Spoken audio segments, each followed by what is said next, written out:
చాలా నీతివంతుడిని, ఎక్కడ కూడా డబ్బులు తీసుకున్నాను కూడా నేను చెప్పను. అది కూడా నేను ఎప్పుడైనా పోయేస్తుంటా క్యాష్ లోకి. స్వచ్ఛ భారత్ అనే దాంట్లో ఇండియాలో 72 ప్లేస్ వచ్చింది, ఆంధ్రప్రదేశ్లో 6th ప్లేస్ వచ్చింది. ఆ రోజు రాష్ట్రంలో జగన్మోహన్ రెడ్డి రావాలి, ఇక్కడ మాత్రం మాకు జనార్దన్ గారే కావాలని అన్నారు. బట్ ఆశ్చర్యం అనిపించిన విషయం ఏంటంటే ఇంత డెవలప్మెంట్ చేసినా కూడా మీరు ఓడిపోవడం అంటే కారణం ఏంటి సార్?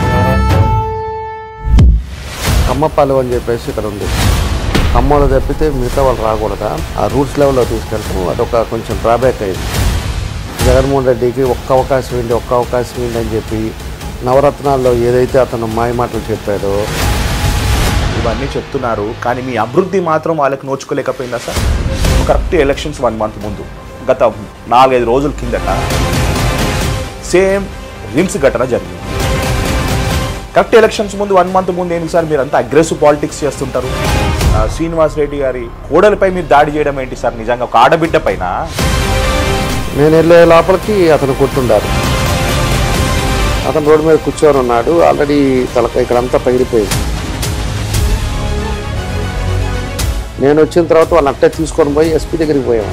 అందరూ డ్రగ్స్, గంజాయి బ్యాచ్, అందరూ మత్తులో ఉన్నారు. ఇది ప్లాన్ చేసుకొని ఒక్కసారిగా హాస్పిటల్కి 400 మందితోటి వచ్చేసాడు. ఇక్కడ ఈ సిఐ చూడండి, దగ్గరుండి సిఐ పంపిస్తున్నాడు, లోపలికి వెళ్ళండి ఆ రూమ్లో అని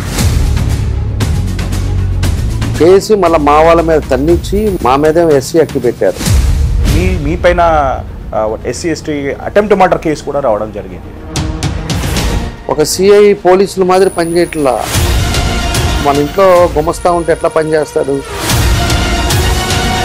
ఇప్పుడు ఏమన్నా ప్రణీత్ రెడ్డి ఒక కార్పొరేటరా, ఒక సర్పంచ్ ఎవరైనా? ఒంగోలులో అన్ని కబ్జాలు చేశారండి మొత్తం మీద.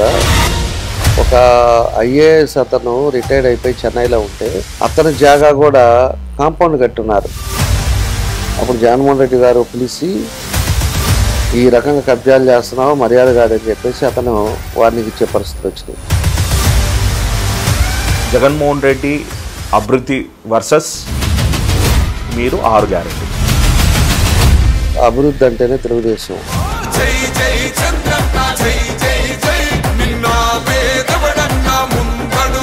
తెలుగుదేశం అంటేనే అభివృద్ధి. అతను సంపాదన కోసం దోచుకోవటానికి వచ్చాడు తప్పితే ఎక్కడ కూడా అభివృద్ధి జరగల. అది వరకు క్వార్టర్ బాటిల్ 120 రూపాయలు ఉంటే ఇవాళ 250 రూపాయలు.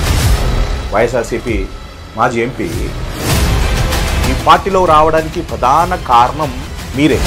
బాలినేని 3 సంవత్సరాల దాకా ఆయన బొమ్మ పెట్టడానికి కూడా ఇష్టపడలా, ఎవరిని కూడా మనుషుల్లాగా చూడాల.